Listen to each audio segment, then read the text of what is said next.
Ini cerita tentang orang yang bodoh tetapi mendaku sebagai orang yang pintar.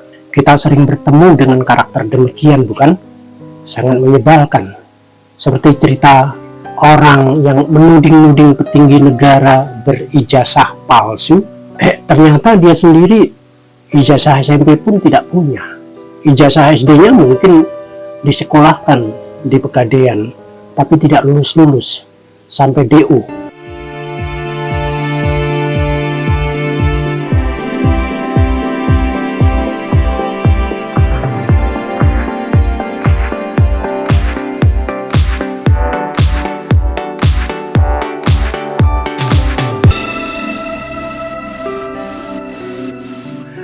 Saudara-saudara sebangsa dan setanah air, sedunia dan seakhirat, sesuku, seagama, ataupun tidak. Kalau beda jangan baperan.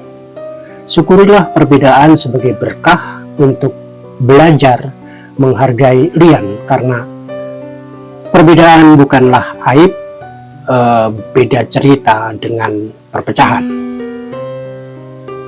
Saya ingin ceritakan tentang seorang yang ngotot, entah apa partai dan siapa capresnya, kayaknya juga nggak mutu. Tokoh kita ini datang ke Nasruddin yang saleh. Ia menyodorkan selembar kertas yang katanya surat dari presiden dan belum lama lalu diterimanya. Nas, panggil orang itu pada orang yang saleh. Tolong bacakan surat ini untuk saya, kata tokoh itu. Seorang pas pampres memberikan surat ini pada saya, katanya surat dari presiden. Nasruddin melihat selembar kertas itu, tapi di atas kertas itu tidak ada sama sekali sebiji huruf pun tertulis. Kertas itu kosong semata. Tidak ada huruf satu biji pun, bagaimana mau membacanya? Saya minta maaf, tapi saya tidak bisa membaca ini, berkata Nasruddin dengan sedih seraya mengembalikan lembar kertas itu pada tokoh kita. Tokoh kita pun marah. Malulah kau, Nas, engkau harusnya malu. Buat apa dengan sorbanmu yang tambah indah itu, yang religius itu, karena ternyata kau tidak berpendidikan. Membaca pun kau tak mampu.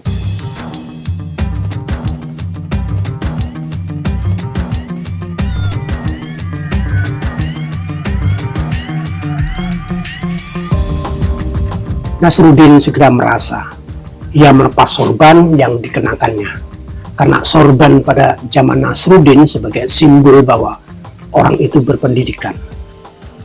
Jika kita melihat semakin tampak Arab pakaian orang itu, semakin terlihat tinggi ilmu agamanya. Bisa membaca huruf Arab, bisa memahami artinya, mengetahui dalil-dalil. Meskipun ada yang mengaku mendapat wahyu dan karena itu tak merasa perlu belajar. Apalagi katanya wahyu itu langsung dari Allah. Hotline.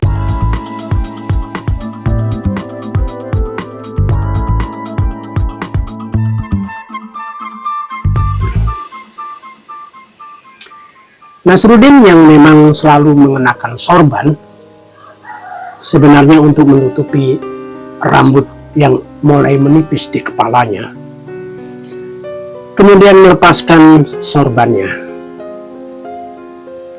Selang waktu kemudian, ia kenakan sorban itu pada tokoh kita. Sekarang engkau telah memakai sorban itu. Jika sorban itu menjadikanmu orang alim, baca sendiri surat itu. Tokoh kita malah makin marah.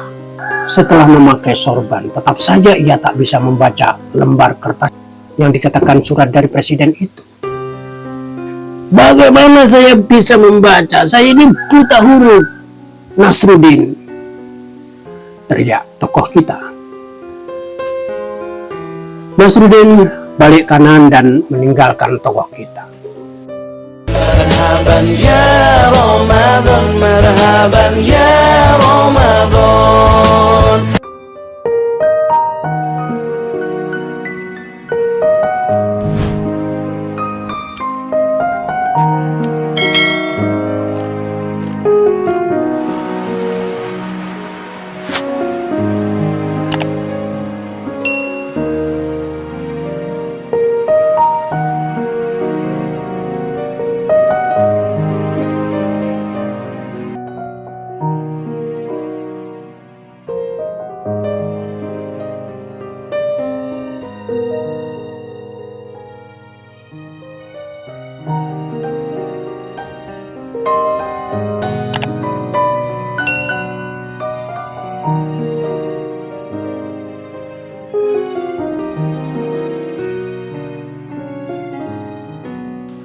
Tak berselang waktu, sepeninggal Nasruddin, orang-orang merubung tokoh kita yang buta huruf itu.